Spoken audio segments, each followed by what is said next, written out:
The Black Dahlia, a Starlet's Tale. Amidst the neon-painted streets of Hollywood, a young chorus girl named Lucy made her way home from Paramount Studios, her aspirations as vast as the city itself. Tonight, those aspirations seemed to shrink into the background. An air of fear washed over the young starlet. She was not alone. The entire city was shocked by a crime so inhuman it was beyond comprehension. Elizabeth Smart, more famously known as the Black Dahlia. The name evoked a chilling response from every woman in town. Her story splashed across the front pages of every paper. It was a narrative of both temptation and savagery that scarred the entire city. What Lucy lacked in formal education, she made up for in ambition and street smarts.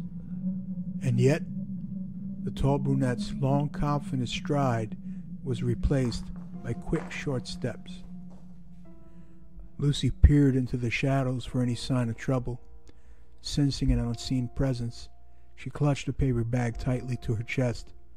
The contents, 2 small bottles, clicking together in the thin brown bag. She hastened her steps, the click of her heels echoing like the ticking of time.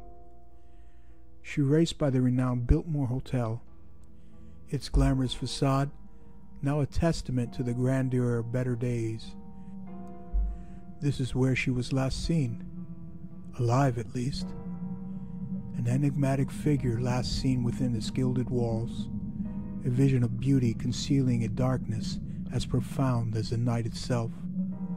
Speculations ran rampant in the newspapers, yet the truth remained elusive, like an incomplete puzzle.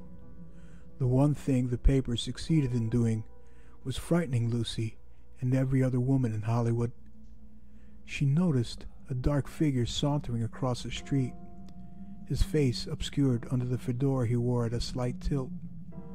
Was he matching her steps, or was it just her imagination? Her mood went from fear to suppressed panic. Luckily, a harbor in her storm of terror lay up ahead. Lucy ducked into the late-night cafe to make certain the dark figure was not stalking her. The patrons looked up with indifference at her arrival at the dimly lit shop. She ordered a black coffee, but didn't stick around to savor its steamy warmth on the crisp January night. A group of men discussed the crime in hushed tones at a corner booth. The Daily Mirror lay on the table, the headline emblazoned with the details of the crime. She bustled out of the cafe as soon as the potential fiend turned the corner. The cold night air filled her lungs as her high-heeled pumps beat a tattoo on the cold city streets. She could see her destination in the distance, a run-down 4-story apartment building with a busted elevator. She quickened her pace as she continued to scan the shadows for impending peril. The old tenement house never looked more inviting. Upon reaching her apartment building, a wave of relief washed over her, finding solace in the familiar surroundings amidst the insanity outside. Nevertheless, the darkness lingered, a constant reminder of the lurking horrors. Ascending the stairs to her apartment, the weight of the night bore down on her, casting a pall over her spirits. In a frantic bid to alter her destiny, she sought refuge in the cramped bathroom, tearing open the bag to reveal its contents. With trembling hands, she picked up the 2 small bottles. She took a gulp from a bottle of liquid courage in her left hand. The rye whiskey lit a fire in her belly as the brown liquid filled her body with warmth. In her right hand she held a bottle of hair dye. Lucy, desperate to find whatever protection she could from the ghoul that freely lurked about the sleeping metropolis, she embarked on a desperate transformation, dyeing her hair blonde in an attempt to shed the terror that enveloped her like a second skin.